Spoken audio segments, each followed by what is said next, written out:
Museveni washaraho kwita Besigye. Museveni iwe na mutabani wawe mwasharaho mwite Besigye. Even if you kill Bobi Wine today, you are wasting your time. You must have a strategy for Bobi Wine. Bobi Wine is a parasite. He's HIV. How? Hey, a paralyzing system you. I not advantage what and kid. Where do you find such a group that does not need recruitment? The recruitment officer of Bobi Wine are these civils in the government. Where do you find a government in a period of elections where government is vulnerable? Government echuka neyogera ko lulimi lw'abantu. Parliament sente misolo city council misolo bubbi. What type of government is this? Kale lunaku olwaleero katutandikire wano video gyogenda okulaba gyengenda okutandika nayo eyiseeko ennaku 2-3-4 wabula nkulu nnyo mu mboozi zaffe ez'olunaku olwaleero. Mwami Kyagulanyi gyali bino byennyini byandibanga byayolekedde abamwagala n'abo abaali bamwagala okubanga kakati baafuuka kyesirikidde byandizaala obulwa, wabula nga yo UN kakati emaze okubeera nga etowa oda, emaze okusindika abawanvu n'abampi munda mu ggwanga erya Uganda okutandika okunoonyeza ddala ebigenda mu maaso, ebikolwa ebyogerwa ebyokulinyirira eddembe ly'obuntu, eby'obutujju, okuwamba bannansi, okuwamba bannamawulire, okuwamba media houses ez'enjawulo nga bikolebwa ebitongole ebikuuma ddembe byennyini nga bagamba bano nti bikolebwa CDF General Muhoozi Kainerugaba. Kakati nno UN emaze okusindika abawanvu ku ground kwennyini, va ku by'empapula, va ku bya TV, va ku bya radio, naye nkugambye bano bazze ku ground okwenoonyerereza ekituufu. Kakati olwo bagattegatte, naye ng'ekiriwo ekikulu ku byonna bamaze okuteeka General Kaguta Museveni ku kisenge.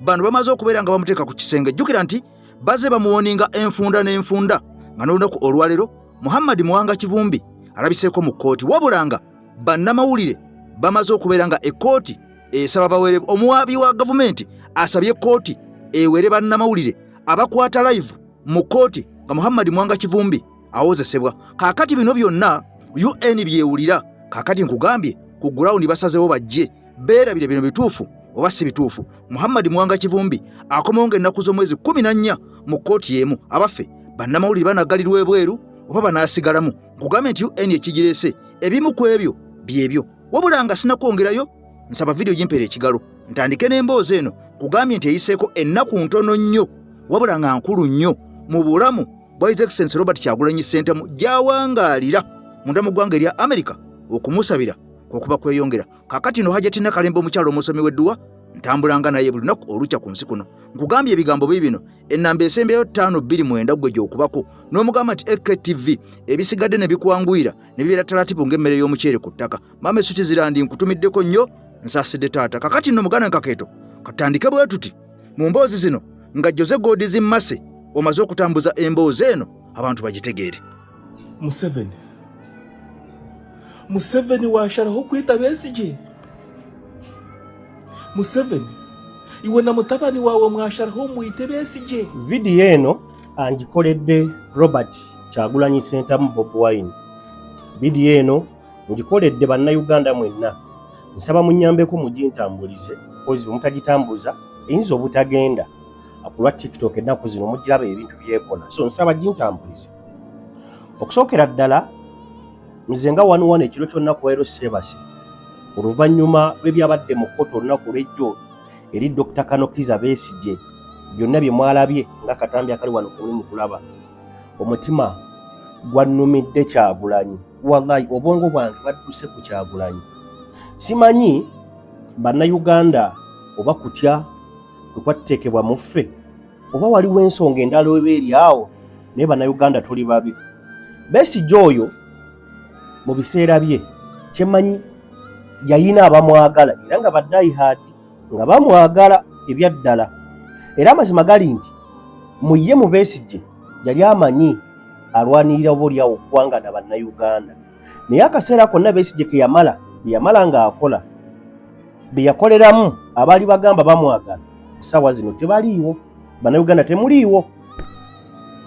Wano nno mu mutima okunnuma okuddukira okwa Kyagulanyi mulaba akafaananyi kano kemulaba, oyo yenze yali 2018 2019 nga president yakayisa ekirowoozo ky'okujja kuba president kuba ebiseera ebyo yali ali kuwa MP ekyaddondo mujjukira akafaananyi kano nzikiriza mu kaseera ako abantu abaaliwo oba aba NUP aba abaliwo mu kaseera twali twagala Kyagulanyi twali tumwagala ng'ebyaddala bemba nga mujjukira tetwalina na kifo kyonna oba kitebe nedda twatuulanga eno waggulu eno ku kizimbe kya Fred Nyanzi emmanje waliyo holo gye twayitangamu ti nitwambuka waliwo we twatuulanga mujjukira abajjukira ebiseera ebyo ebyakafaananyi kano nzikiriza mu guruupu eyo we twali abaana abo baali baagala Kyagulanyi n'omutima gumu mulaba muli eyo mugamba Kyagulanyi mumwagala mukola biki naye amazima nafunyeemu okutya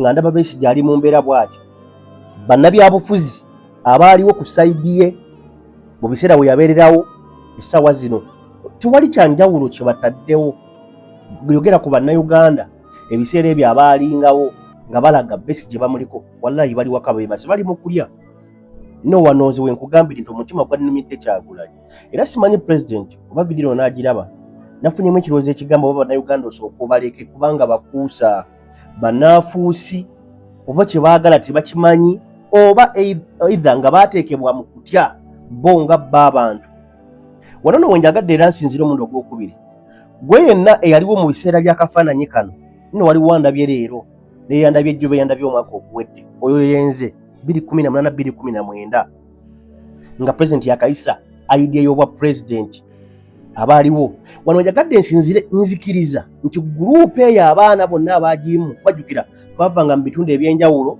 twewako n'amannya ag'enjawulo bwe twasisinkaniranga abaana bo bayagalanga president n'omulundi gumu era badde nsaba tutandike campaign mu nnaku zituddemu twenoonyeeko in case singa embeera eno ebezze ne tuka ku president waffe tukulemberemu bwe kuba kugenda ku kkubo tugendeko bwe tuba nga kwekalakasa twekalakase bwe kuba nga kwekumako muliro ffe kenyini tweyoce nzikiriza abaana abaaliwo mu biseera bino tusobola okuba nga tukola ekintu ekyo nafunyeemu okutya mujjukira president enfuluma gye yafuluma eggwanga lino sajja yamala almost omwezi mulamba nga yeekweka ninga bannayuganda bawoza kimu gyali tewali embeera gye baateekawo n'ekyokulabirako lwaki natidde nfunyeemu okutya wano tuva mu kalulu twali mu campaign nga president atugamba bwe mumala okulonda temuvaawo protest vote kakuume kalonde kakuume bwe bakabba kabanje bannayuganda tebaabanja wano nno we nnagambidde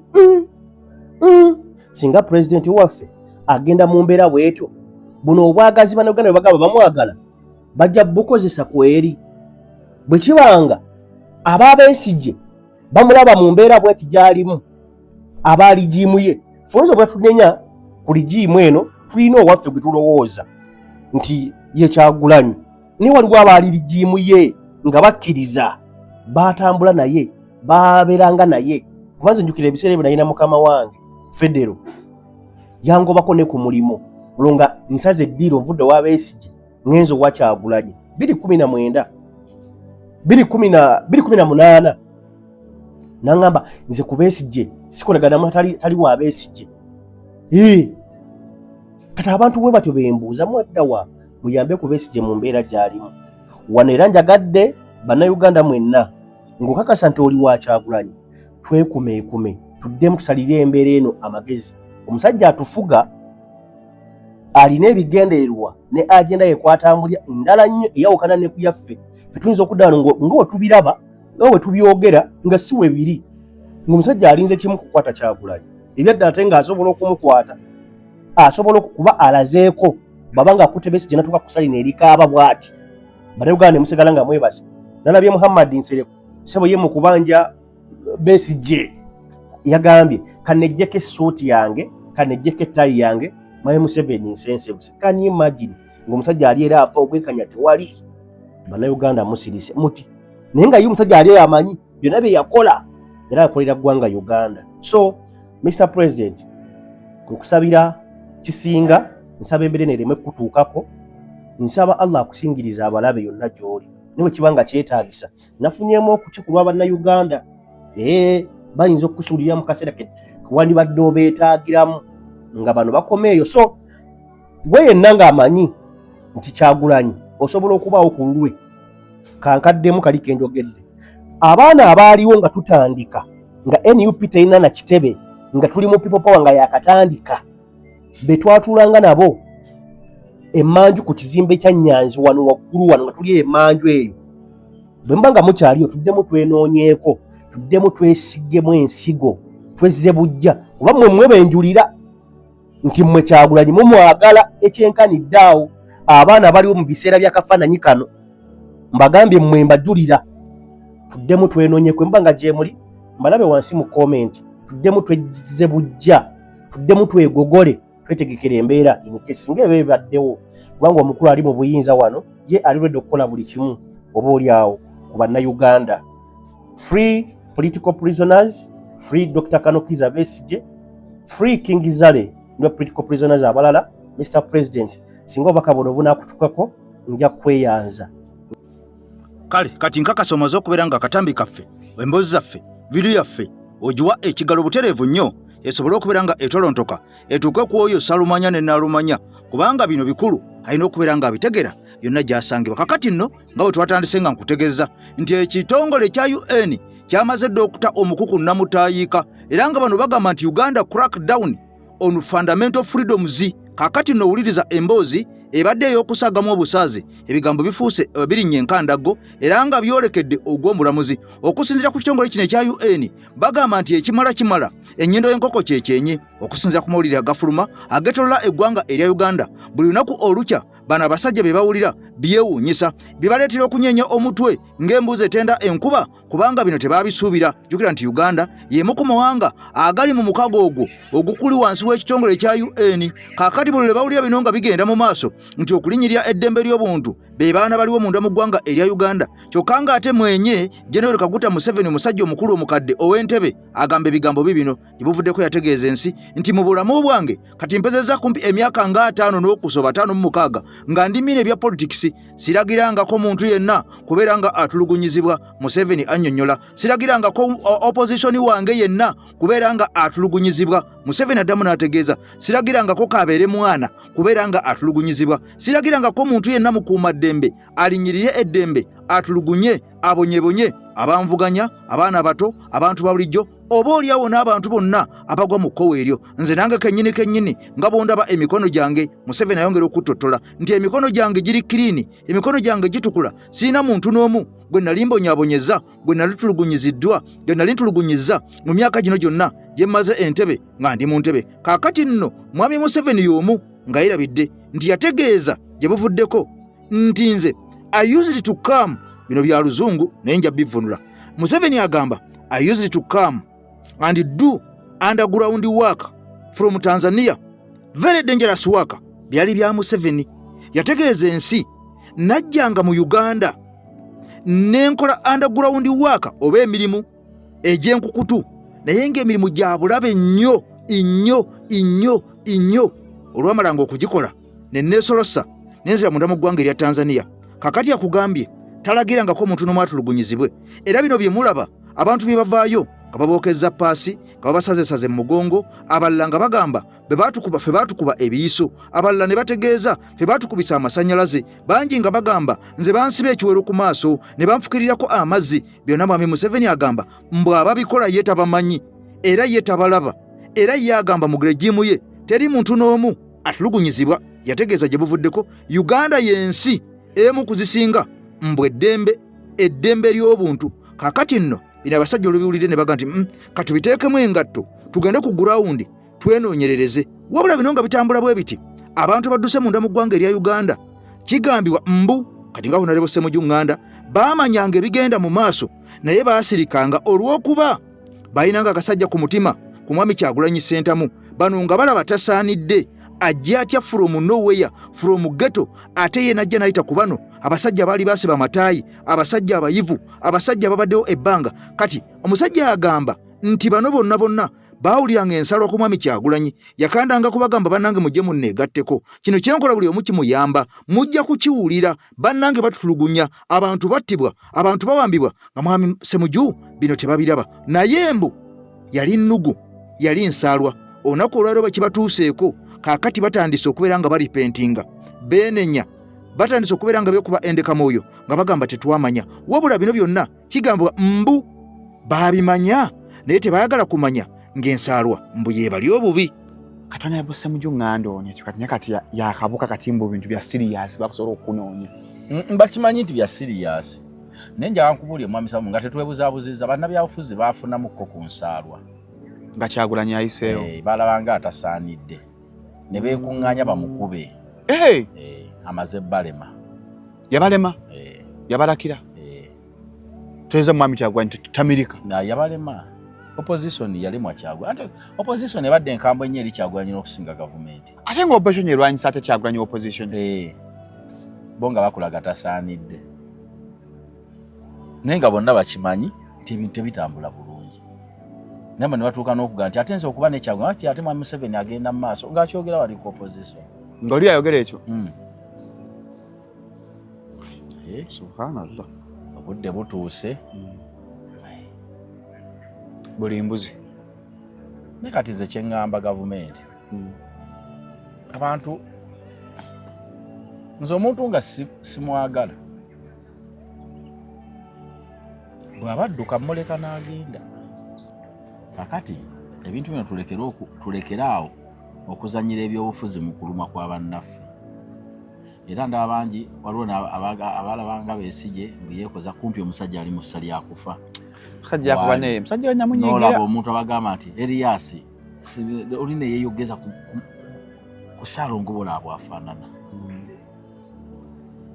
kyokka nga opposition yabyogera abantu boogeredde omwana oyo Kyagulanyi nga bannabyabufuzi bagundiivu nga boogerera Kyagulanyi naye bonna bamaze baswadde buli agezezaako omweripako bonna baswadde buli muntu yagaa tewali amunoonya bayitirivu bonna bannabyabufuzi abamaanyi abasinga bagaa tewali anoonya Kyagulanyi yeekwese wano omwana we yagiranga n'abazanya n'alya ku ffene gavumenti ya wano ng'oyitawa waabwe wano buli tufunawo munnabyabufuzi ow'amaanyi avuganya ebyaddala nga bagamba waabwe bwe tebagambanga ne ku Kano nga bagamba Dr. Besigye bazannya muzannyo waabwe muli kikomya ddi ate bannabyabufuzi mu abagundiivu mutegeere nti ensi buli omu yafuna essimu ya seereza ategeera bulungi anoonyereza amanya amawulire tetukyagajja ku mmwe amawulire abantu baleetaga nagaffe agaliko enfuufu be basunsuzi be basasi tobabuulira ebyo naye edda baatulimbanga oluusi omuntu akubye laale nga bakwata wano ewatali bantu bane bakwata ku makya gondi teyafunye bantu tuba ne live zaffe TV zabikolanga bakwata abantu batazze bakwata ku makya ne bagamba nti wano ng'afunye namungi w'omuntu bongerako akajereegerera nasisi w'omuntu naye ng'olina bantu 2 bannabyabufuzi ekiseera kyammwe mu abagundiivu okutambulira ku ndowooza yammwe kyaggwawo nebyenjogera bye bituufu okutambulira ku ndowooza bannabyabufuzi abagundiivu nga bwe kyeboogera tugamba essebo kyaggwawo naffe tutegeera ali bogamba batiibwa bonna yes bagezi baffe bakulembeze baffe n'ekiseera ky'obakkiririzamu buli kya bulimba kyaggwawo balina ebituufu naye bwe bafuna obutakkaanya bwabwe nga bo nga baddira omu nga bamumetta enziro akolagana nabo oyo waabwe yagenza atya ku bijja eggomba yakoze atya lwaki yalidde ffene tumulengedde waliwo ekiyumba kye yatuulako eba kiri eyo mpereru egayaza kyakifite kya bulambuzi mwenna abaagamba nti naalimba tebamunoonya toyinza kutuulawo gavumenti netakukwata eyina intelligence mwalaga wamukome omuntu nnyonyo kaakati nno bino byonna we bijjidde ow'ekitiibwa ennyo Mathias Mpuuga yazzeemu n'alabikako eri abantu jjukira nti ono okuva lwe bamukuba akalulu yayogeranga nnyo n'ansuula n'ennyenje ennyenje ne zikunkumuka kugambye nti ono yayogera n'emiti ne gigwanga n'ogwe kwennyini ogwa DF ku gwali gwafundikira guli ku ttaka kaakati olunaku olwajjo omusajja amaze naddamu n'alabikako ensi ne yeewuunya jjukira nti ono abadde mu kwekukuma ku byatuuka ku mukyalo oli n'alongo sipiika yaliko sipiika Anita Anet Amongo era nga ono y'omu kwabo abaasongebwamu mbuuyo ono y'omu ku abo abaalyanga ssente ezo ezaagendanga mu maaso n'okuvuluuja mu paaliyamenti ng'asanga yayoola kaakati nno nga bw'omanyi omukalukalu bwatajja busera. Ono bwe yali e Masaka n'akuba olukuŋŋaana olwali olw'amaanyi ennyo olwayogereramu abantu abaali abayitirivu ennyo era nga abamu ku bo baali ba Muhammad Nsereko. Bano nga bayogera ebigambo bingi nnyo ne batuuka n'okulumba ekibiina kya NUP nga bakirangira okusula abantu ab'ebitiibwa, abantu aba experience, abantu abalina embavu, abali presentable, ne balonda abantu bannakunkunyedde abatasobola nakubeera nga balagika mu bantu. Kaakati nno musajja waffe ono ne banne bonna bwe balina endowooza baagwa wansi, abantu babakuba akalulu n'enkoona n'enywa era nga babawangulanga okusinga baali ba NUP be bayisangamu amaaso. Kati ono yalabiseko n'ategeeza mbu agenda kudda mu kkooti adde yalabe ng'amateeka gakola ennongoosereza ekolebwe mbu mu by'okulonda. Jjukira nti ono yasembayo kino kyayogedde era bwe yazuukuse ate kyakomezaawo. Salaamu alaikum Hajjati Nakalembe omusomi w'edduwa. Bw'oba wenyiyo embeera embi yankusomere ku dduwa. Abali ebweru mirimu gigaanye papula zeesibye kino kyekyoto kwesabira omukisa kobe ng'odiriddawa wali okusabira n'ofuna emikisa.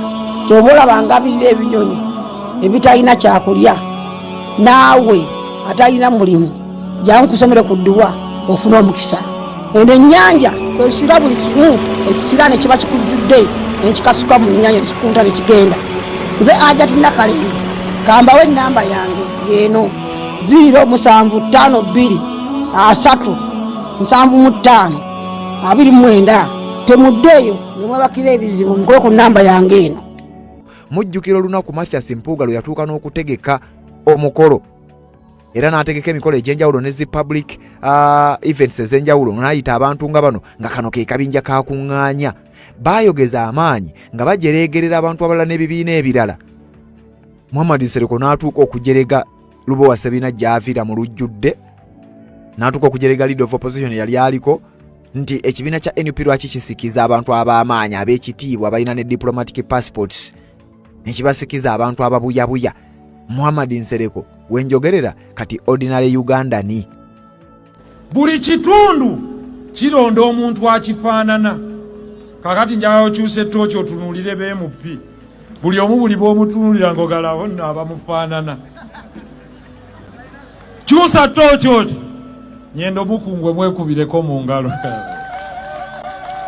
Mwalonda mbalayirira nga ntya Allah sityammwe nze situka n'Empuuga mmanyi. Naye Empuuga mwatuwa matiriyo seeka. Wallahi bye bimuwalanya jamaa. Kino kyolowooza nti ffe twamuwa akasiimo kati kanjogerenga omubaka wa Parliament. Naye gwe bw'oba olaba Mpuuga tasiimika.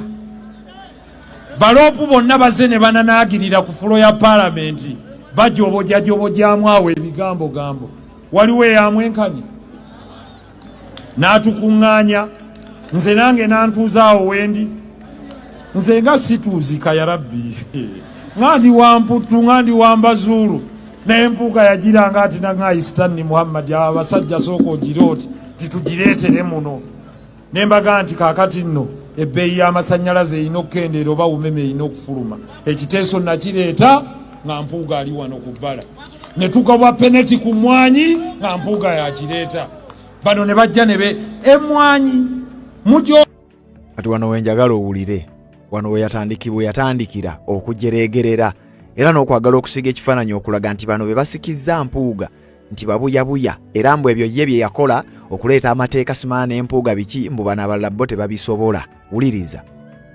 Ogerako mbono waali ekisembayo ebitundu ebirala birwana nnyo okunyweza abaabo ab'omuzinzi. Ebitundu ebyaffe biri mu kutta bamanyi kubasaanyaawo kubamalawo. What sort of area are we? Muli kitundu ki? Basitula abantu b'e Masaka bababuuza ani abakiikirira mmwe. Wano ewava Beni Kiwanuka ekisaabwa. Mange we bamuziise wano e Bukomansimbi ekyankoole. Ewa Jaberi Nsana. Ewa Jjajjange Nakawungu. Ebutenga mu kibinge nga musindika yavudde e Buddu muleeta abasajja bananaagira bunanaagize and therefore Madam Speaker sir. Kati awo yali ali ku Lubowa Ssebina gy'aviira kubanga yali ategedde nti afunye kkaadi y'ekibiina kya NUP era nga yagenda okusikira Mathias Mpuuga. Lubowa Ssebinajja aviira olwaleero ye mubaka akiikirira Nnyendo Mukungwe ku kkaadi y'ekibiina ekya National Unity Platform, era Muhammad Nsereko kwe kujereegerera okwo nti naye olowooza bannayuganda tebaawonye ababaka bwe bati, tebakomye okubawona, kati bali mu kubeera nga baswazibwa, baagaanye okuzzaayo passport essaawa yonna zigenda kuba nga zibawambibwako buwambibwa. Ojayo Mpuuga ono olwatani.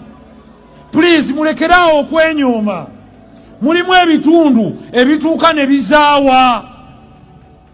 Kubanja musituke wano mwenna abali wano wabeeyo amenya ababaka ba palamenti 10 ku ngalo b'amanyi.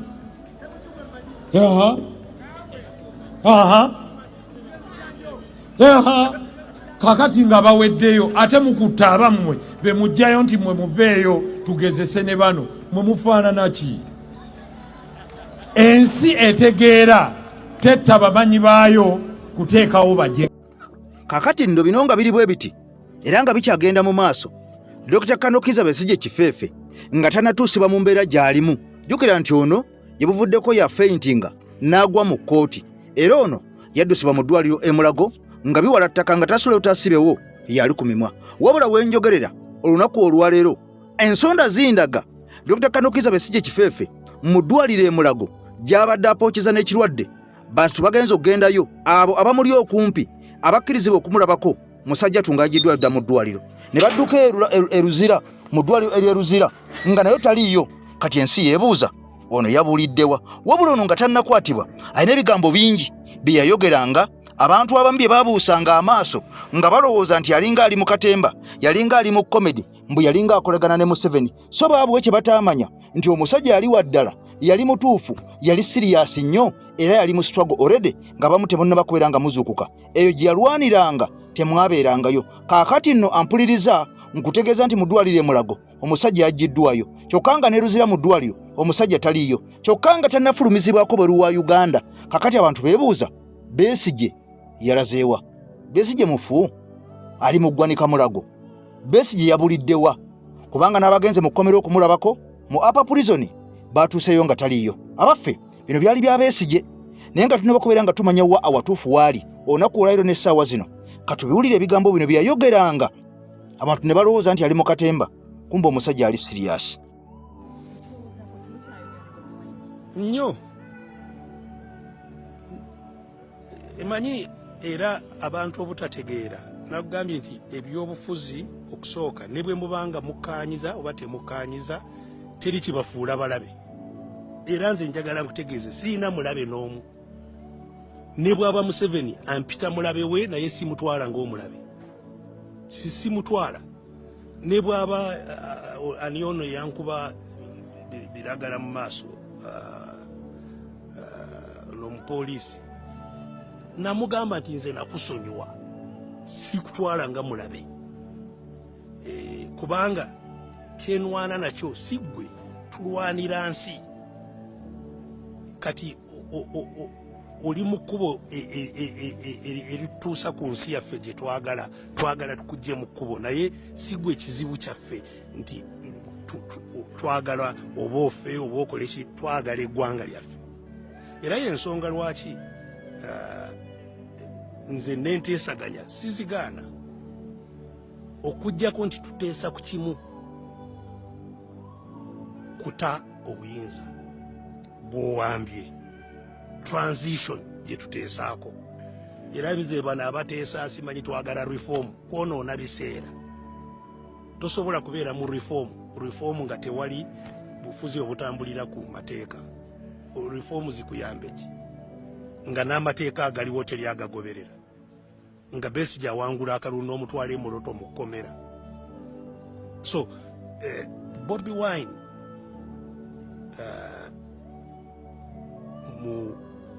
musajja gwenzisaamu ekitiibwa kubanga avuddeyo mu batavaayo. Yakoze eki? Avuddeyo n'agamba nti ensi yange nange njagala nkole ki, ndwane ndabe nti wabaawo ekikyuka. Kino kye kibadde kibuze. nti abantu tebavaayo oluvannyuma nga tebavuddeyo ne bagamba nti bikulemye gwe Besigye. Gw'ogamba bikulemye tokoze eki tovuddeeyo. So Bobi Wine ensobi kyasobola okukola kwe kulowooza nti ajja kgenda mu kalulu bamukubira akalulu kajjewo Museveni Bobi Wine afuuke president. Kubanga ekyeera ndowooza waliwo abajja kugezaako kukimuteekamu. Kati olina support, olina abantu, n'olwekyo genda gwe tutwala gwe. Abamu baagala just kumufunirako obufo amutambulireko afune bwa kansala afuneyo omusaala akole ki, naye ng'ekizibu ky'eggwanga kijja kusigalawo. So abalwanyi bonna era tokyayagala n'abalala bajje. Era ndi musanyufu juzi nalaba n'omuyimbi Walukaga naye ng'agamba nti ajja. Bajje bawa abantu amaanyi, naye nga twegattira ku kimu, kusooka kufuna eggwanga. Olutalo oluliwo olwaleero si lwa kulonda mukulembeze, lwa kunoonya eggwanga, kweddiza eggwanga. Eggwanga bwe linadda tulina ebintu bina by'okukola ebikulu. Ekisooka tulina okuddamu tutereeze ssemateeka, ssemateeka n'amateeka gaakwo. Ekyokubiri tutereeze ebitongole bya gavumenti bive mu kubeera ebitongole by'abaawamba bidde mu kubeera ebitongole by'abantu, nti poliisi y'abantu, kooti z'abantu, banka y'abantu. Ekyo kyakubiri. Ekyokusatu tulina okuddamu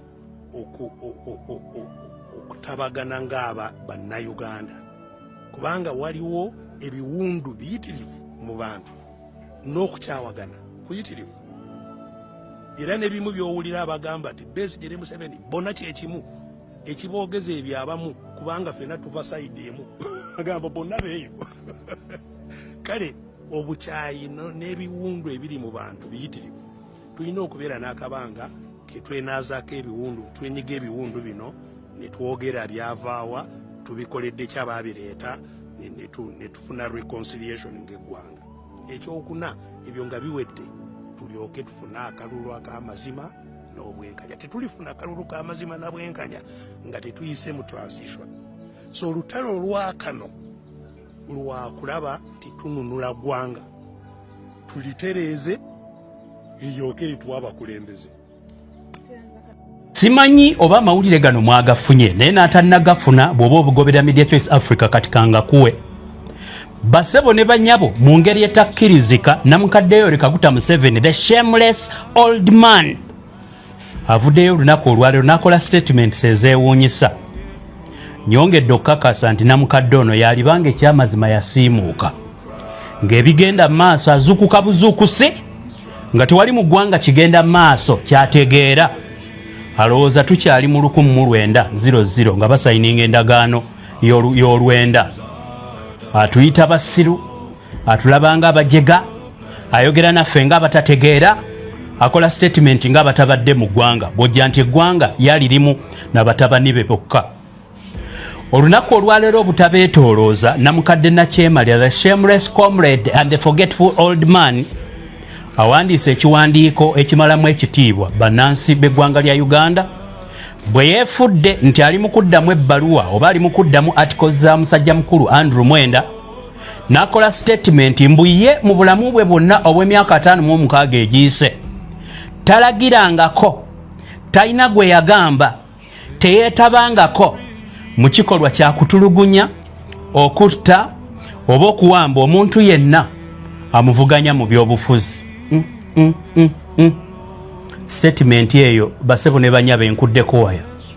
Oba munfaanana oba munammwe muli mu byammwe, ndi munnamawulire kanne composing naye nga munnayuganda, basebo ne banyabo kino tekizze bulungi.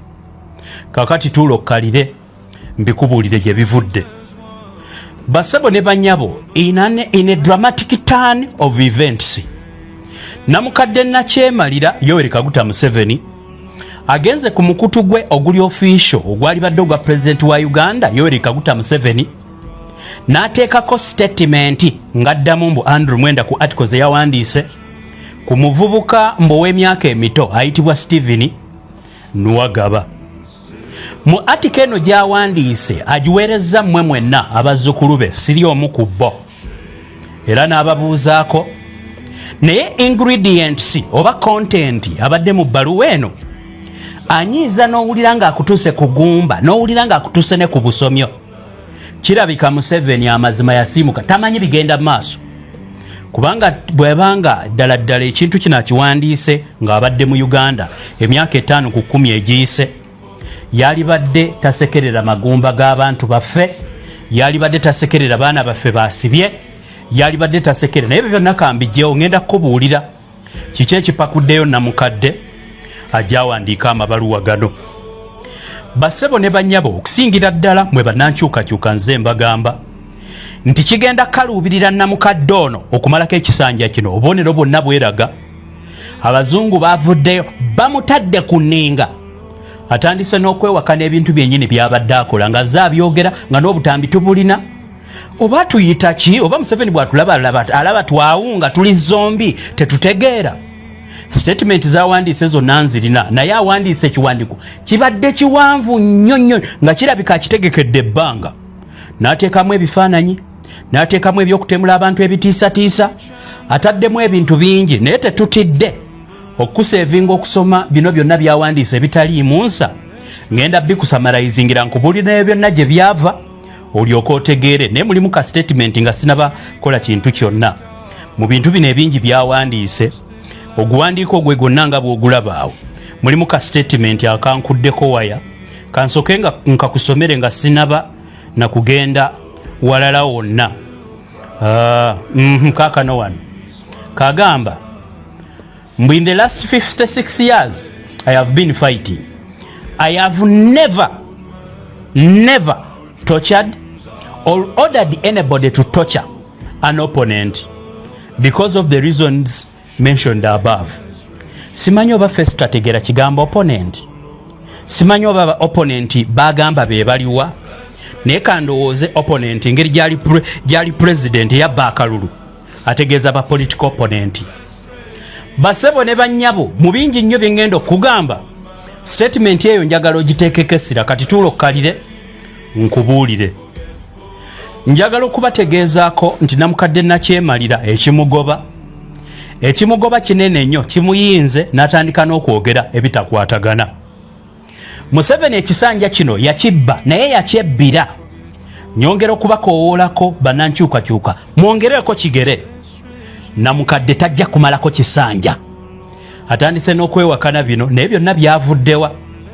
Kandukuviire ku ntono. Museveni ali mu kulwanagana n'obulamu asobole okulegitimizinga gavumenti yeeno. Obulamu bwe bwonna obw'ekisanja kino bumukaluubiridde. Ensi zonna zaamuboola ne zimuteeka ebbali. Kakati mumanyi kye yakoze? Afuba kulaba nga waamalirako ekisanja kino alina akafo kafunye akwagenda okuwummulira mu kitongole ki United Nations. Kakati abazungu obutamuswaza bamugamba twakolagana naawe ebbanga ddene, giramuzeeyo owummule kubanga omukulembeze yalondebwa dda mu Uganda. N'alemerako ne bamugamba waayi tujja kufuna ano kye tukuwa oleme kuva mu ntebe mu buswavu.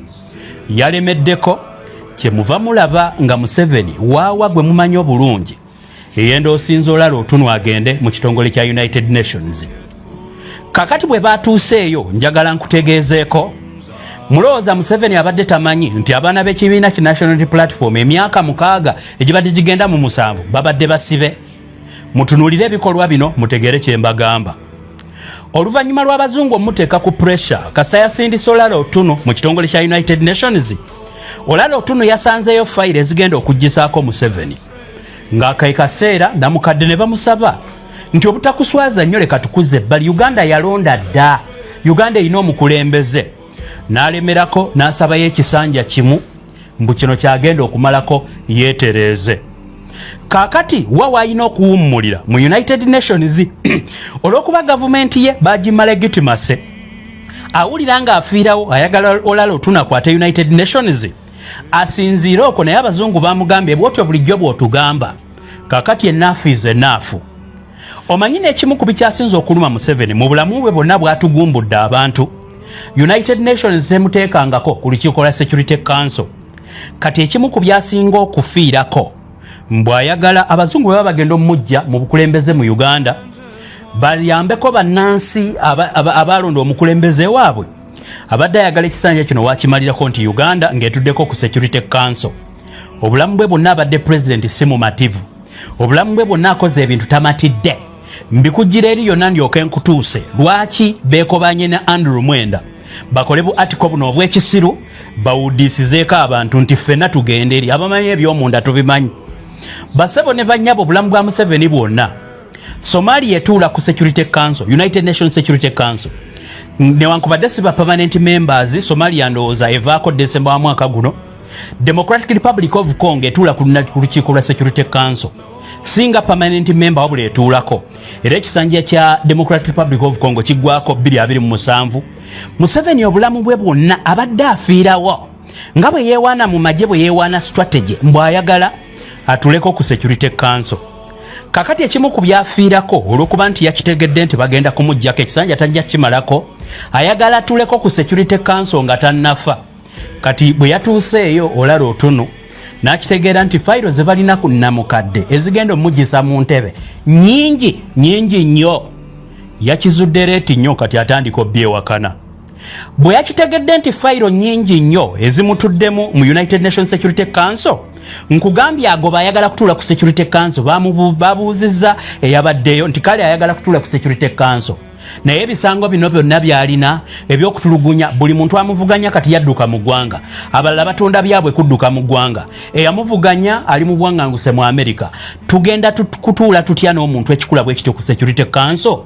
nga bo political prisoners tebalabikako alina bye yasibye emyaka 6 nadduka Namukadde nadduka bwe mwalabye n'akatambi kasaamu mugumya ng'aweddeko ennyama ng'ali ku magumba Museveni agezaako puluvinga mbubona bulijjo bakwata si bafu abadde yabatereka era emisango gy'abawandiikako egy'obutujjo n'abalala yabakaka bakonfesinga emisango buli muntu amubuuza nti kale ayagala ekyo kyabawummulirako agenda kuva mu ntebe nekyabawummulirako Security Council tugenda kutuuzaako tutya omuntu nga n'abantu abewe bamuwanda lulusu bamukaaba abalaba bino bye bawandiise basebo ne banyaba ebintu ebimu mbasinamala binoonyereza nga sinaba kutuuka bibawe naye bwe ndaba bino n'embyangu yaako kubanga akaseera ke tuli mu kabwangu nnyo fe abawagira enkyukakyuka mweteeketeeke mutandike okugolola bannankyukakyuka saagala mbalimbe enkyukakyuka gye tubadde tulwanirira